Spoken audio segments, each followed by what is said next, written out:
I lay on my back and watch the snowy turtles creep by, from one edge of the world to the other. They look so peaceful, so fearless, as though they could peer through the fog of the present and gaze into the future, as though they were closer to God. Those green fingertips held me there under the refreshing spring sun. Everything in this moment of today is so uncharacteristically harmonious. Perhaps nature is making its peace while it still has time. Marie sits like a statue, moving only to turn over the page of whatever unspeakable trash has taken her fancy this month, or swatted wasps or flies. This pleasant air makes even her seem plausibly attractive. She looks up from her book, her dull, grassy eyes peering through the vines of her. Excuse me? I do not like it that you should look so longingly upon me.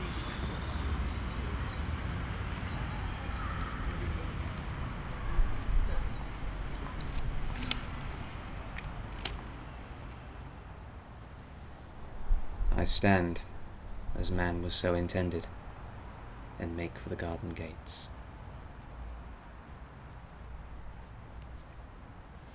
Strolling casually through a city built upon a busy foundation of men who lack time to give generously or stop for a few moments of chat, I see the beautiful ironies of life in London. It seems to me that slowly, however, these little comedic ironies are slowly becoming less amusing to gaze upon, and more of a dangerous truth to witness. Men and women hurriedly swarming the hive, submitting to the city and all its sadistic plans.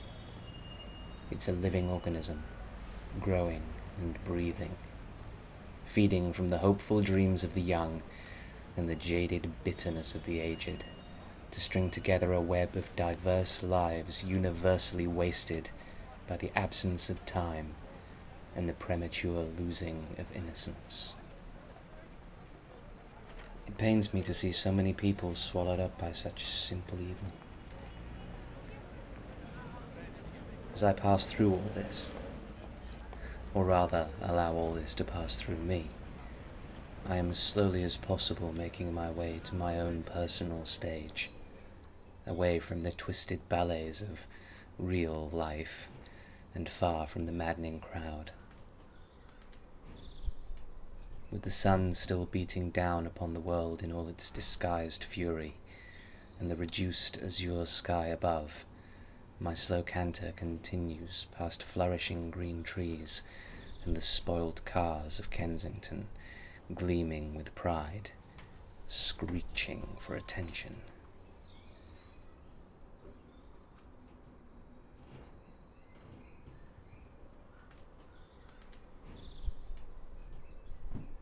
I arrive at the top of the boulevard, stop, think about all the beautiful things I can, and exhale a sigh that plays heavily upon my shoulders.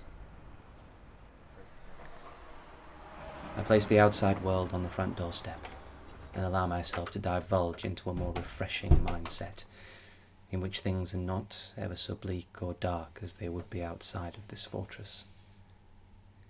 Forcing a new spring into my step, I bounce across the hallway and make my way into the kitchen.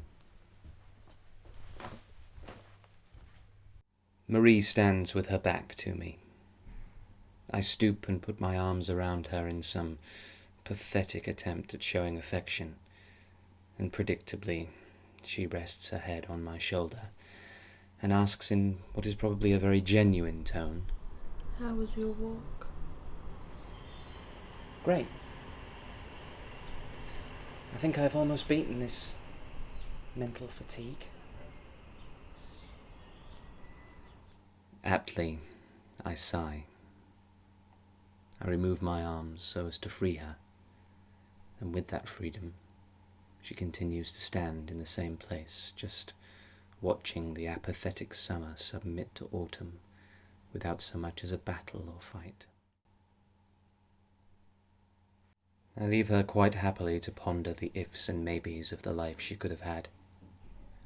The life full with numerous lovers, with strange intoxicants, and the possibility and hope that she may actually die before she finds herself bored with life. Possibly she will grow to resent me, to see me as the villain incurring the melting of her good looks. Possibly she'll wake up one morning, discover her life, and suffocate me with a pillow.